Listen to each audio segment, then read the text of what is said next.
中国内地反对过洋节。我说你反对过洋节，我说那你过不过元旦？你过不过3·8妇女节？你过不过6月儿童节？你过不过5月劳动节？我这些人都是西方传进来的，像现在的文明中有一部分来自外来文明，这又怎么的呢？等到王大妹1976年，如果毛泽东不走的话，再搞个几年，那又多了一代受害者。就是你没有人类文明的基本知识，你们一定要想到，这个世界上有几个伟大的文明传统，在早年都是在它发源地上遭到了摧毁，然后靠着极少数的人带着这个文明的火种走出去，也许是若干年，也许是几百年，机会来了。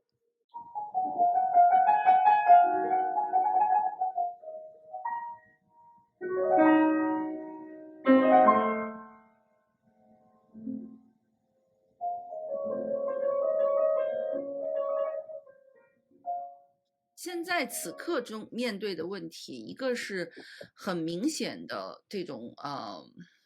伪学问，就是不做真学问了，但是在营造一种所谓的假的这个所谓的伪学问，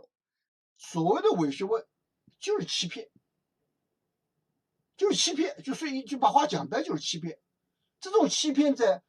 那么多的问题上，就已经到了就是他们已经丢掉了孔夫子讲的那个羞耻的那个耻，到这个地步了，晓得吧？因为以前讲君子嘛，君子还有个耻，你连耻都没有了，你还是君子吗？所以现在已经是这个知识方面的，就是这个假冒伪劣啊，就是假冒伪劣嘛。就像在中国内地的食品的造假，包括酒啊，包括饮料的造假 ，artificial 的这些东西，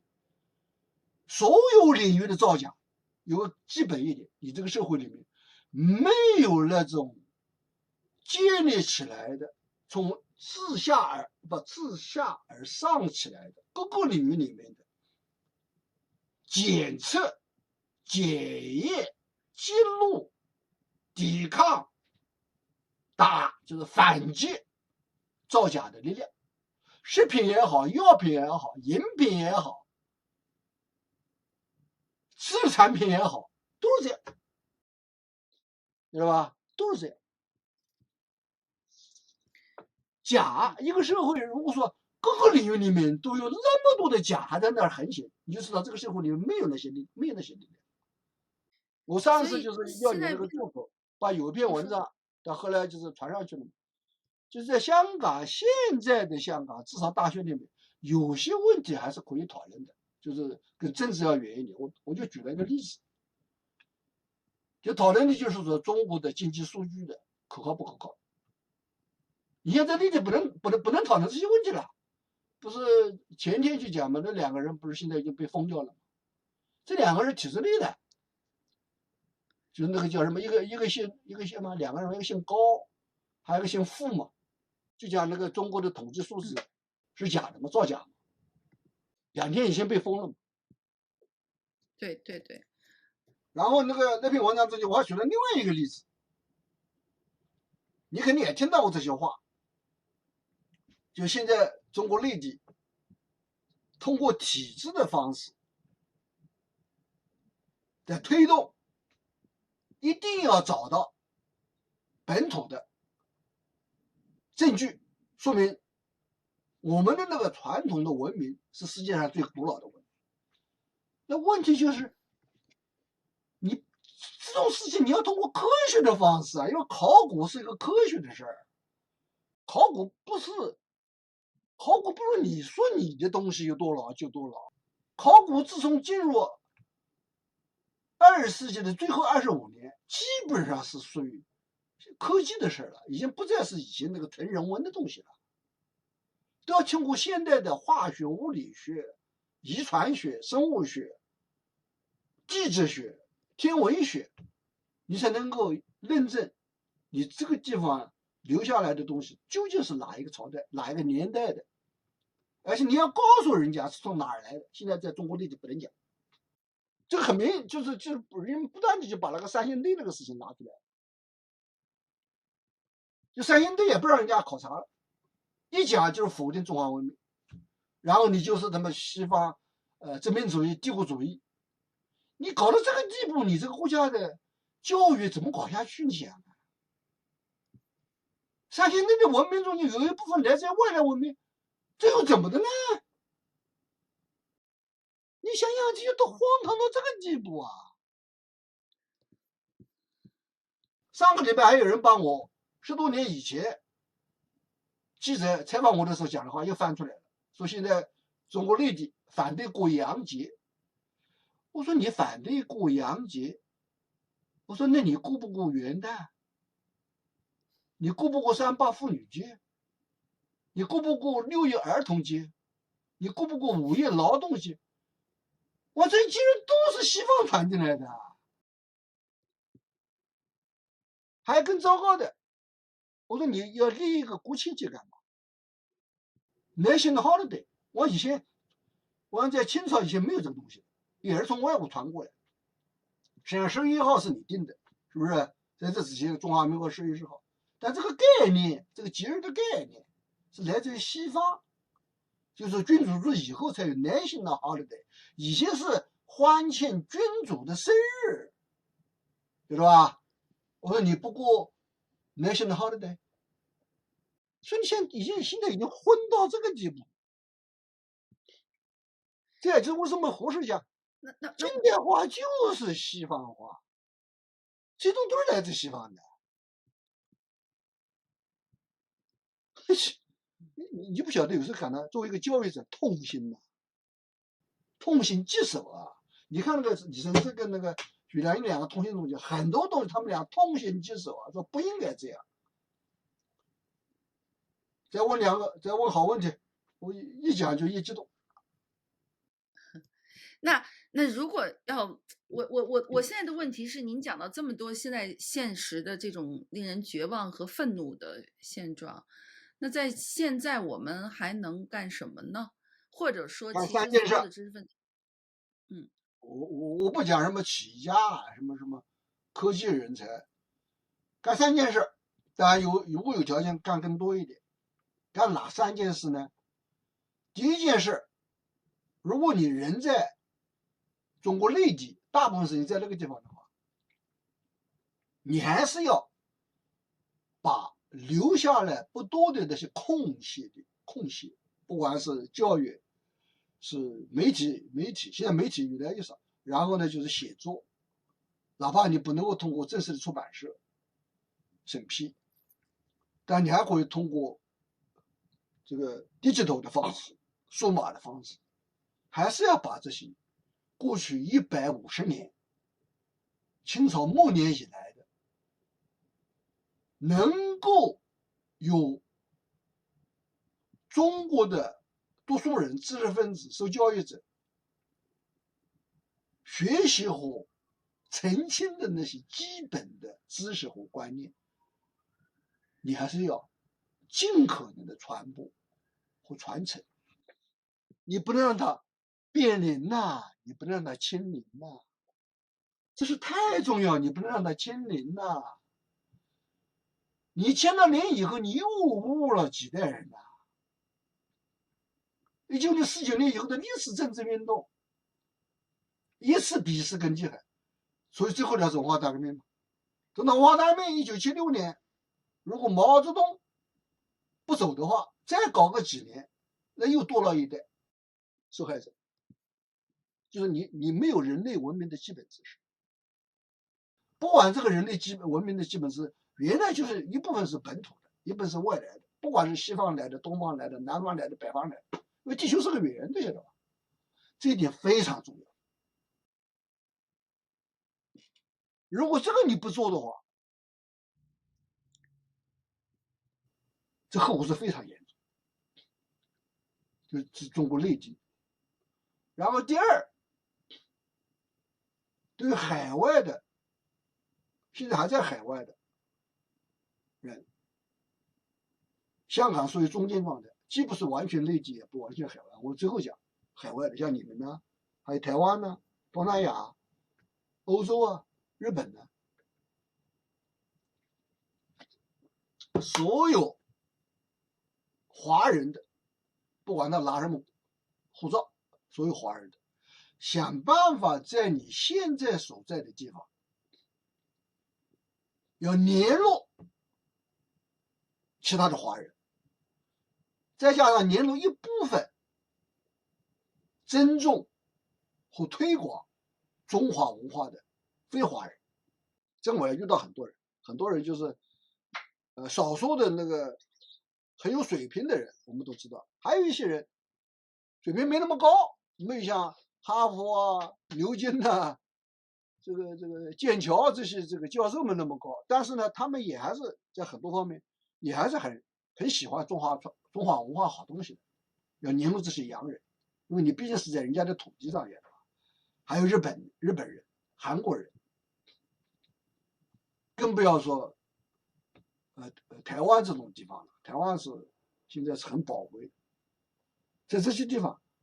你能不能找到小小的一个点，一个小小的这个点，就像你种菜一样，你现在没办法搞个大农场，你把这个点搞好。无论这个点是做出版，是做网站，是做传媒，还是你把这个几个要素综合起来，还有包括宗教的也行。因为中华土地上还有一些宗教的观念是经过中华土地传出去的，比如说禅宗，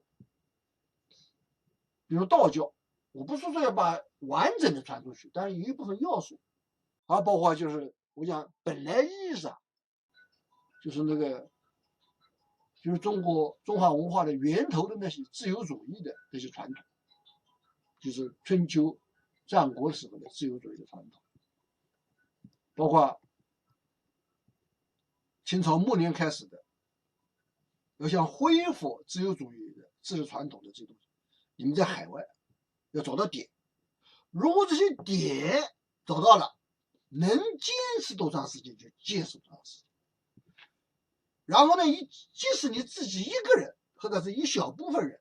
你这个小组一帮伙伴们，这个点没办法快速的扩张，你想办法。因为现在这个 communications 在西方，在海外已经不怎么受阻碍了，通过要把你连接起来，要互相支撑，互相 promotion， 要互相。因为你要请专业的人给你搞的话，又都要付钱，又都要成本。你比如说我们英文世界有很多的很小的那个学术团体，他最后呢发现，我们每一个学术团体恐怕只有50-60人，100-200人，很多的我们这个团体里面讨论的很多的问题，也就我们这些人知道。我们能不能把我们这些小的学术团体像蜂巢一样把它连起来呢？因为电力学上有个字眼叫并联或串联，你们既要做并联，也要做串联 ，horizontal、vertical 都要有。你这样子，你们的影响力就大了。互相推，你们一定要想到，这个世界上有几个伟大的文明传统，在早年都是在它发源地上遭到了摧毁，然后靠着极少数的人带着这个文明的火种走出去，漂洋过海，一骑重车，续积血缘，然后也许是若干年，也许是几百年，积回来了。我在这方面有坚定不移的信心。最好的例子就是犹太文化。你现在香港都知道，香港那些一些很了不起的东西，这样是当年流浪的犹太人过来建起来的。上海外滩也是啊，哈尔滨也是啊，他们丧失了自己的本土，但是他们带了这个火种。更突出的就是二战之前30年代，当纳粹反犹主义在本土德国本土变得越来越强的时候，德国的犹太人遇到一个最大的一个 dilemma， 因为在所有的欧洲的主要国家中间，因为我在德国去了多少次，这个也是现在我最大的后悔的事情之一。2012年，我被德国的古廷根大学，德国最古老的大学，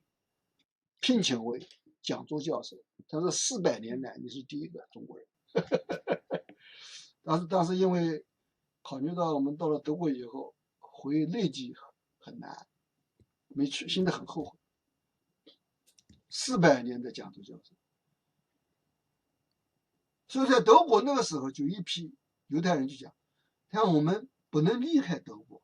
但在欧洲所有的主要国家中间，以德国的犹太人和德国本土文化之间几乎最和谐，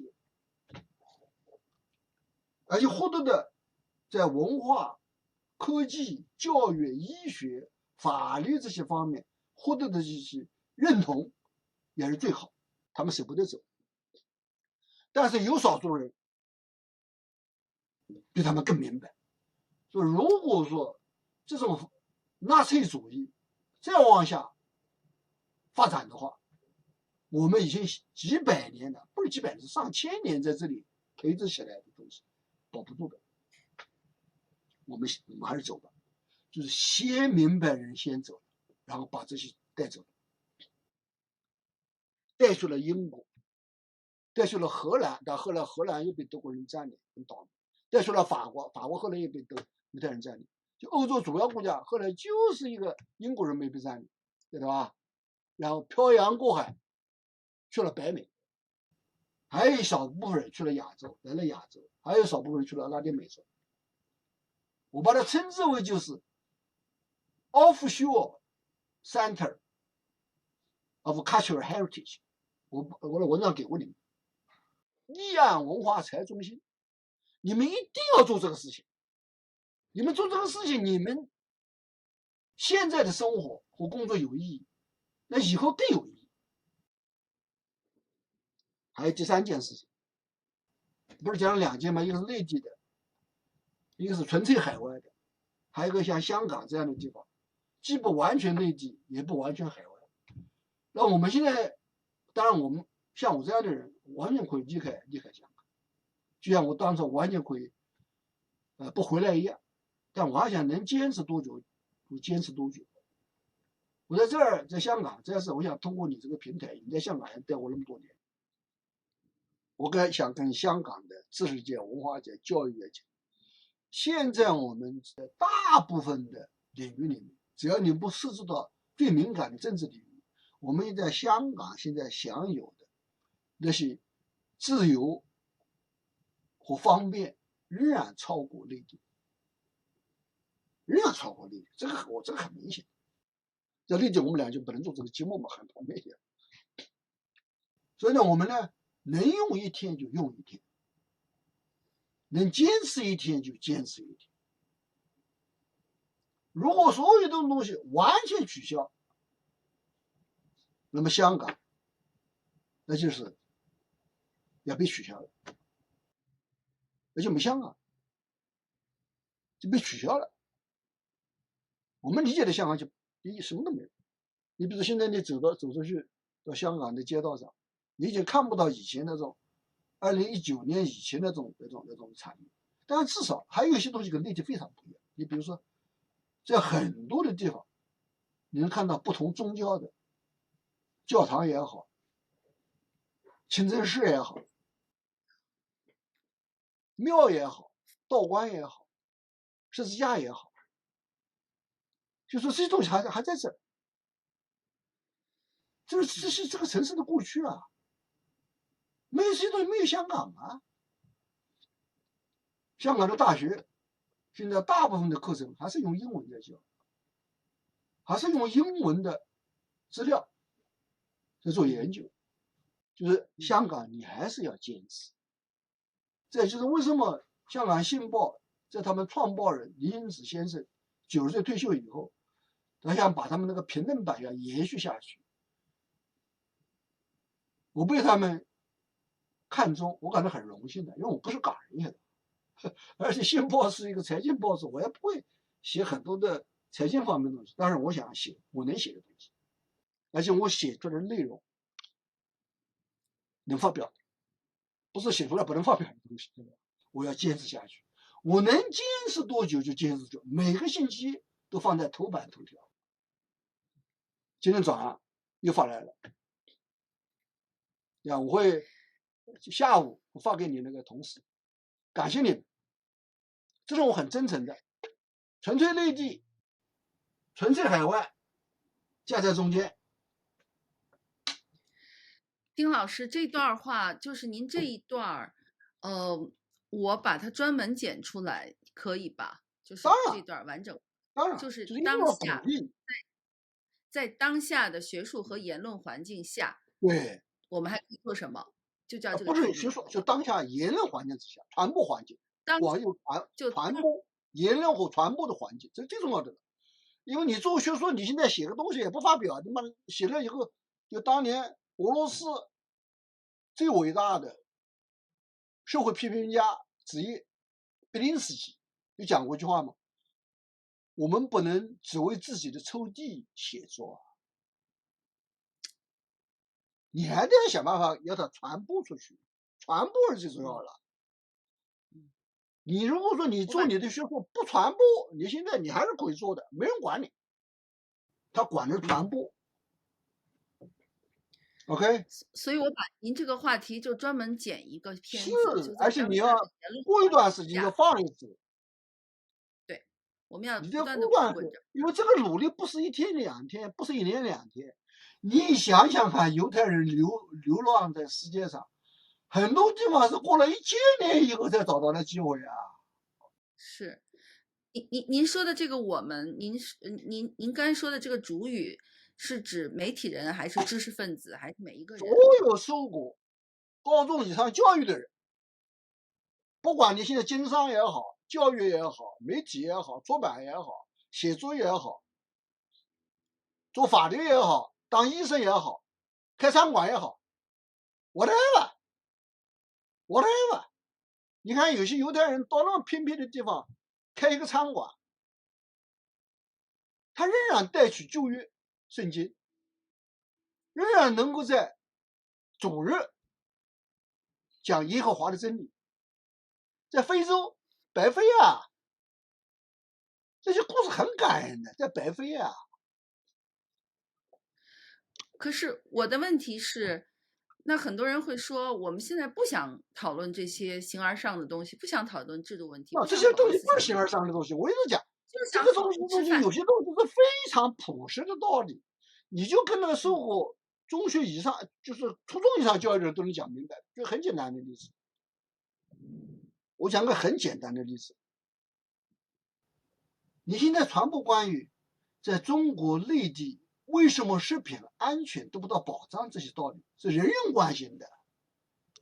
那有人在做这些研究，把这些研究变成可以传播的内容，不管通过印刷版，还是通过电子版，还是通过 whatever， 这些道理不是抽象的。中国大陆现在的食品安全已经到了非常不像话的地步了，